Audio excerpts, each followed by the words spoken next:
Hey, my friends. Welcome back.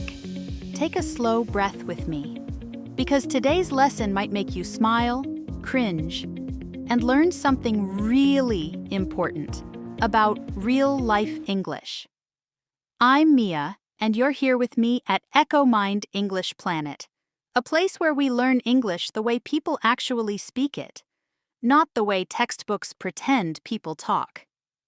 And I'm honestly so excited right now, because today's topic is something that everyone experiences at least once, and it can feel, well, a little embarrassing. But don't worry, we're going to walk through it slowly, gently, and step by step. So by the end of this episode, you'll feel confident, not embarrassed. If you want English to stop being a problem in youth life, subscribe the channel, like and share this too. And don't miss that comes next. Let me set the scene for you. Imagine you're walking down the street, minding your business, when suddenly someone smiles at you and says, "Hey, how's it going?" And you're standing there thinking, "Oh no, I know this person. But what's their name? Why can't I remember?" Yeah, that moment, that tiny wave of panic, that feeling when your brain is like, "Nope, I'm out." Trust me, it happens to all of us. And today, I'm going to gently guide you through a real situation just like that. Earlier, we heard a conversation between two people, Nick and Anna. Nick sees Anna unexpectedly in her neighborhood. They chat for a moment, and then Anna realizes something kind of awkward. She has forgotten Nick's name, and she has to ask, ugh, that moment can feel so embarrassing, but honestly, it's completely normal. In their conversation, Anna tries to keep things flowing. She's in a hurry, she hands over her business card, they mention contact details, and then the truth slips out. Your name has just slipped my mind. And Nick, being an understanding person, says, "Don't worry, it happens to me all the time." See, even native speakers forget names, even professionals, even confident people. This is real English, real life. Now, before we learn how to handle situations like this, I want to break down a few important phrases from that moment. Phrases you will hear all the time in everyday English. The first phrase is, "in a bit of a hurry." This simply means you don't have much time. You're moving quickly. Maybe you're late. Maybe you're rushing. In real-life English, people use this phrase constantly. Try to say it slowly with me. In a bit of a hurry. Good. The second useful phrase is contact details. This is just your basic personal information. The stuff you'd find on a business card. Your name, email, phone number. It's how people reach you. Simple, clear. So today, we're starting with a situation that's relatable and kind of funny, because these awkward moments help you learn how English really works in the real world. Take 1 minute and say out loud, "I was in a bit of a hurry. I forgot their contact details." Just practicing these lines will make you feel braver next time you face a real moment, like this. Now, we'll explore why forgetting someone's name is more common than you think. Stay with me. Things are about to get even more interesting. Now, let's explore another phrase from this situation. A phrase that sounds funny at first, but is actually super common in English. It's the expression, "slipped my mind." This one feels so strange when you first hear it, right? Like, how can something slip out of your mind? But trust me, this is exactly how this happens. I forgot. Imagine this. You receive an email days ago, and you still haven't replied. You finally write back and say, "It just slipped my mind." Or someone asks, "Do you remember what today is?" And you suddenly freeze, thinking, "Oh no, it completely slipped my mind." It means you didn't forget on purpose. It just happened by accident. And honestly, we've all been there. Now let's connect this phrase to something deeper, something that actually makes your English feel more natural. When you learn English expressions, you're not only learning vocabulary, you're learning how native speakers think, how they soften mistakes, and how they show honesty without feeling ashamed. And this small phrase, "It slipped my mind," helps you sound real and confident even in awkward moments. Next, let's look at how English builds fluency by putting small pieces together. There's something I like to call language building blocks. And today, some of our building blocks are the phrases around here, around there, and right around the corner. Around here simply means close by. If you ask, "Is there a bank around here?" you're basically asking, "Is there a bank near this place?" But when you say right around the corner, you're talking about something that's just one street away, something very close. Like, "There's a great cafe right around the corner." You're pointing to a nearby street, something easy to reach. And then we have around there.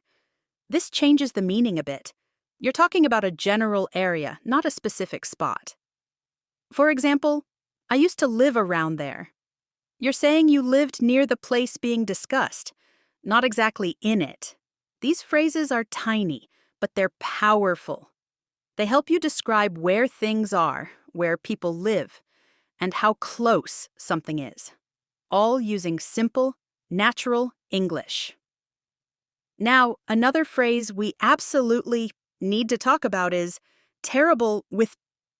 This one is so useful because it helps you talk about your weaknesses in a natural, honest way. You can say, "I'm terrible with numbers," or "I'm terrible with directions," or even "I'm terrible with faces. I can never remember what people look like." I know that feeling. Some people can't remember names. Some can't remember birthdays. Some can't remember where they parked their car. We all have such moments. And being able to say, "I'm terrible with," is such a helpful tool to describe yourself without sounding dramatic. After learning these expressions, we listened again to the dialogue, this time much slower, so you could catch every detail. Hearing it the second time helps you notice tone, rhythm, and the way English flows in real conversations. It's not just about understanding words. It's about hearing the music of English. And by now, you've probably realized something important. These everyday expressions, these natural phrases, they help you feel more prepared, more confident, and more connected when you speak. They make your English feel alive.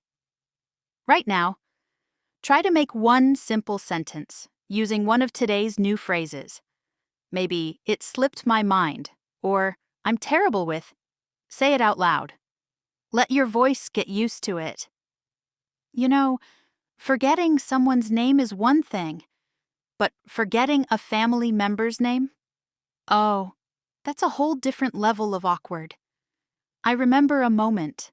Someone once shared a family reunion, lots of relatives everywhere, cousins running around, aunts talking loudly, uncles smiling at everyone, and suddenly their mind went blank, completely blank. They looked at an uncle they hadn't seen in years and thought, oh, who is that?" And just imagine that sinking feeling in your stomach. Yeah, that kind of embarrassment hits fast. So what did they do? They quietly leaned over to another cousin and whispered, "Hey, who's that guy? Again." And the cousin just said, "That's Uncle John." And all they could think was, "Oh man, I totally forgot." And honestly, it happens. Sometimes your brain just takes a break when you need it the most. And that's exactly why people develop little strategies, little survival tricks for social situations. For example, when I'm in a professional setting and I forget someone's name, yes, it still happens. I sometimes ask for their business card. A simple card can save you from a lot of embarrassment because the name is right there. Another trick? Ask them to write their email address. Most email addresses include the person's full name. And boom, crisis avoided. These small, smart habits can help you stay calm in situations where your memory decides to play hide and seek. Now, let's revisit the dialogue we heard earlier, but this time at natural speed. Listening again helps you catch the rhythm, the natural flow, the intonation of real English conversations. It teaches your ears what textbooks never show you: the music in everyday speech. When Anna asked, "Do you live around here?" she used natural phrasing people say all the time. When Nick said, "My office is right around the corner," he showed how English describes closeness. And when Anna admitted, "Your name has just slipped my mind," she used honesty and softness. And that's something you should feel comfortable doing too. Forgetting isn't rude. Forgetting is human nature. And saying it in a calm, natural way helps you stay confident. Now let's talk vocabulary. Not boring vocabulary, but powerful words you can use today. Here are some that were highlighted. How's it going? A friendly, casual way to ask, "How are you?" Around here, close to this place. Around the corner means the next street. In a bit of a hurry, no time, moving fast. Contact details: phone, email, name. Slipped my mind. I forgot. Terrible with, bad at something. Around there, near another place. To recognize, to remember someone's face. Acquaintance, someone you know but not a close friend. In a rush, moving quickly. Forgetful, someone who forgets easily. These words help you talk about people, places, mistakes, confidence, and your daily world. Using even one of them in a sentence today will make your English feel more natural. And here's a little secret. Vocabulary isn't about collecting words. It's about choosing the words that make your English feel real. Choose one new word from today and create a sentence out loud. Just one. Let your voice practice it slowly. English grows when you use it. When you use phrases, your English becomes smoother, more natural, and more authentic. Now let's take a soft moment together to recap everything from today. You explored a real-life situation, forgetting someone's name, and learned how to handle it with confidence. You practiced natural phrases like "slipped my mind," "around here," "terrible with," and many more. You also discovered how small expressions can transform your fluency and help you sound calm, honest, and confident in conversations. And through this entire journey, you stepped one level closer to real English, the kind people use every day. Choose one phrase from today and use it in a real sentence before the end of the day. Even a simple step like that builds confidence. You're doing great. Keep going. Tap the I button to watch our previous episode. This video is the perfect next step because it teaches you how to speak confidently, something every English learner needs. If this lesson helped you, like the video, subscribe the channel for daily English, and it with others who want to learn English. Thank you for staying with me today. You're growing, slow and steady, and that's exactly how mastery happens. I'll see you in the next episode.